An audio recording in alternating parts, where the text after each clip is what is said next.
यूसुफ भाई, ये जो शकील भाई ने कहा, एक तो उन्होंने कहा कि भाई लोगों के अंदर गुस्सा है, और किसी तंजीम ने इस पे ये नहीं कहा कि आप सब लोग इकट्ठा होइए, बल्कि लोगों ने मना किया है।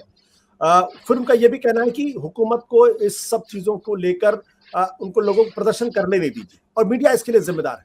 आप उनकी राय से किस हद तक सहमत हैं? नहीं, देखिए शकील भाई का तजुर्बा पत्रकारिता में मुझसे ज्यादा है और मुझसे ज्यादा दुनिया भी उन्होंने देखी। उनकी लगभग सभी बातों से मैं सहमत हूँ। मैं तो बल्कि ये कहता हूँ कि जुमे की नमाज के बाद जो मुसलमान प्रदर्शन करते हैं बगैर इजाजत लिए, इस पर ही पूरे देश में पाबंदी लगा देनी चाहिए। इसका कोई लॉजिक नहीं है। इस देश में धरना प्रदर्शन करने के कुछ तय कायदे कानून हैं। हर शहर में एक जगह होती है कि वहां पर प्रदर्शन किया जा सकता है। जैसे दिल्ली में जंतर मंतर एक तय जगह है कि यहाँ प्रदर्शन किया जा सकता है। उसके लिए परमिशन ले दीजिए, आप प्रदर्शन कीजिए। किसने रोका है? जामा मस्जिद कौन सी जगह है प्रदर्शन करने की? या किसी भी शहर की कोई जुमा मस्जिद प्रदर्शन करने के लिए क्यों इस्तेमाल की जाए? एक मस्जिद में आशुतोष भाई, जुमे की नमाज के दौरान छोटी मस्जिद अगर है तो 500-600 लोग अमूमन बड़ी मस्जिदों में इकट्ठे होते हैं, और कई 1-1,500 भी होते हैं। उस प्रदर्शन उस उन सब लोगों को प्रदर्शनकारी बनाने का मंशा कुछ 2-4-10 लोगों का होता है, जो शहर में पॉलिटिकली एक्टिव होते हैं या सोशली एक्टिव होते हैं, या जो इस तरह के प्रदर्शन के जरिए अपने राजनीतिक मकसद को हासिल करने की कोशिश करते हैं। और पुलिस की लाठियों का शिकार होते हैं आम लोग, 10-12-15 साल के बच्चे, जिन्हें पता भी नहीं कि हम क्यों प्रदर्शन कर रहे हैं। ये जितने लोग प्रदर्शन कर रहे थे, जितने लोगों को हमने टीवी पे अलग अलग चैनल में बोलते हुए सुना, उनको ये पता भी नहीं होगा कि नुपुर शर्मा ने आखिर कहा क्या है, पैगंबर की उससे कितनी तौहीन हुई है। तो ये मजाक बना रखा है कुछ मुस्लिम संगठनों ने। बिल्कुल गैर जिम्मेदाराना तरीका है, इसका कोई लॉजिक नहीं है। आज मुझे पहली बार दिल्ली के जामा मस्जिद सैयद अहमद बुखारी साहब का मैंने बयान देखा, जो नमाज के बाद उन्होंने दिया। उन्होंने कहा कि भाई इसकी कोई जरूरत नहीं है, आपको इतराज है तो सरकार से जाके आप सरकार से बातचीत का रास्ता अपनाइए, और कुछ लोग आए जो सरकार से बातचीत करें इस तरह के मुद्दों पर। तो ये उन्होंने एक अच्छी बात कही, और उन्होंने कहा हमारे लोग तो नहीं थे, मस्जिद से बाहर निकल के कौन आदमी क्या कर रहा उसकी वो जिम्मेदारी भी नहीं ले सकते थे। उन्होंने ये भी कहा कि भाई जामा मस्जिद का जो प्रदर्शन हुआ, इसकी ना तो उन्हें कोई जानकारी थी पहले से, और ना इन्होंने कोई परमिशन ली थी। तो मैं तो जिम्मेदारी के साथ ये बात बार बार कह रहा हूँ कि जुमे की नमाज के बाद जो प्रदर्शन करने का तरीका है, ये बिल्कुल गैर जिम्मेदाराना तरीका है।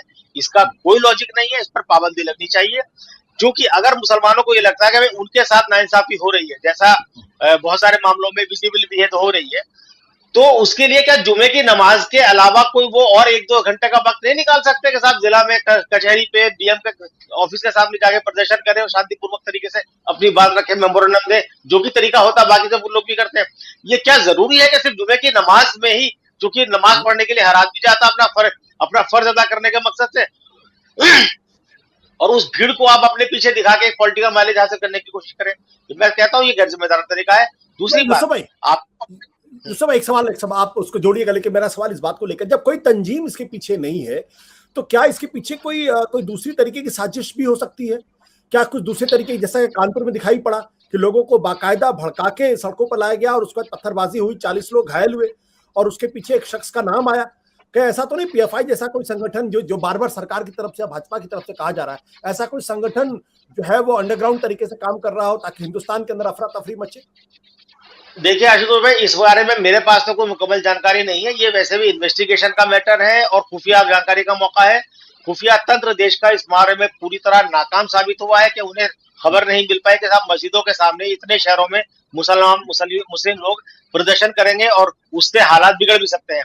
जबकि उत्तर प्रदेश में पिछले हफ्ते कानपुर में कानपुर में जो था वो बंद की बाकायदा कॉल दी गई थी। वो जो लड़का अभी गिरफ्तार हुआ है, 15 दिन की जुडिशियल कस्टडी में है, हयात जफर, उसके ऊपर और तरह के आरोप है। वो पहले से इस तरह के काम में मशगूल रहा है। लेकिन इतने सारे शहरों में जो हुआ है, वहां से कहीं से ऐसी खबर नहीं आई है कि इस तरह की कॉल थी। उत्तर प्रदेश के बल्कि कई शहरों से खबरें आ रही थी कि जैसे अलीगढ़ के से खबरें थी कि यहाँ पर शायद जुमे की नमाज के बाद प्रदर्शन हो सकता है। बरेली में मौलाना तौकीर रजा साहब ने एक सभा बुलाई हुई थी कि भाई हम इसके खिलाफ प्रदर्शन करेंगे। तो प्रशासन को सचेत रहते हुए वो सब अपने हिसाब से उसको रोकना चाहिए था या करना चाहिए था। मेरा दूसरा कहना यह है कि देखिए, जिम्मेदारी देश सबका है, और इस देश को संभालने की, बनाए रखने की, मजबूत रखने की जिम्मेदारी भी सबकी है। और जितनी जिसकी संख्या भारी, उसकी उतनी हिस्सेदारी का नारा तो लगता रहा है। लेकिन मैं एक कदम आगे बढ़ के कहता हूं कि जितनी जिसकी संख्या भारी, उतनी उसकी जिम्मेदारी, ये भी होना चाहिए।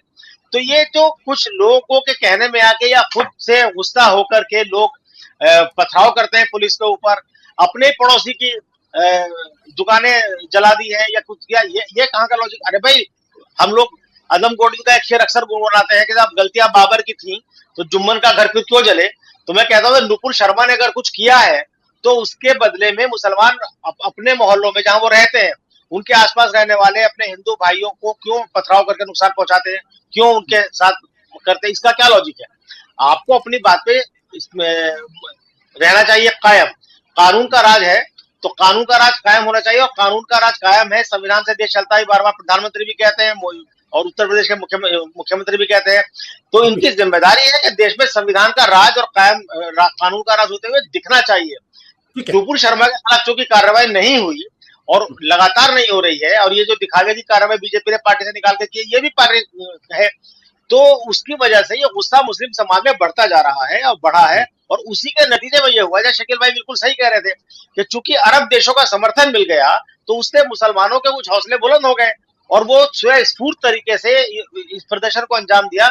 लेकिन ये भी गलत है, ये मैं कहता हूं कि अगर इस तरह करें तो मुस्लिम रहनुमाओं को, जो अपने आप को कौम का जिम्मेदार समझते हैं, मुसलमानों की रहनुमाई का दावा करते हैं, उनको आकर मुसलमानों से अपील करनी चाहिए कि भाई इस तरह की हरकतें जो गैर कानूनी है, कानून के खिलाफ है, हमारे समाज के हित में नहीं है, देश के हित में नहीं है, उनसे वो कम से कम परहेज करें, इस तरह के धरने प्रदर्शन ना करें, और हिंसक तो बिल्कुल ना हो। बिल्कुल। सिद्धार्थ भाई, ये जो पूरा प्रदर्शन चल रहा है, इस प्रदर्शन में सत्य हिंदी का ऐप डाउनलोड करें गूगल प्ले स्टोर पर।